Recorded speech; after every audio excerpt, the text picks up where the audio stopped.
Quand Moïse a demandé à Aaron pourquoi le peuple avait fait ce veau d'or, ce faux Dieu, et pourquoi lui-même les avait laissés faire. Aaron lui a raconté comment le peuple s'était plaint et lui avait réclamé un Dieu, mais il n'a pas été tout à fait honnête concernant son propre rôle. Il a reconnu la récolte des bijoux du peuple qu'il avait organisée, mais ensuite, il s'est borné à dire: «Je l'ai jeté au feu», et il en est sorti ce veau. Exode 32, 24.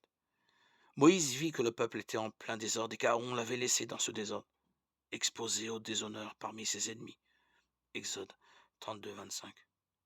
Alors il a appelé à lui tous ceux qui étaient pour l'Éternel. Les Lévites se sont ralliés à lui, et Moïse leur a donné de se mettre à massacrer certains membres du peuple, pendant que Moïse intercédait encore pour lui.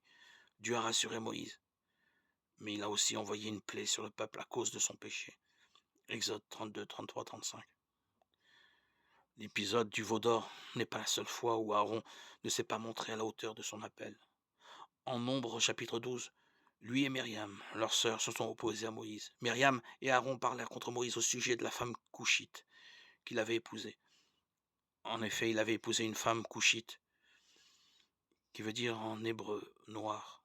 Ils dirent: est-ce seulement par Moïse que l'Éternel parle? N'est-ce pas aussi par nous qu'il parle? Nombre 12, 1, 2. Un tel orgueil ne vient pas de Dieu, mais est courant chez les meneurs. Beaucoup d'entre nous pouvons nous reconnaître dans l'attitude d'Aaron. Dieu les avait rencontrés tous les trois, défendu Moïse, et demandé à Aaron et à Myriam pourquoi ils n'avaient pas craint de parler contre lui.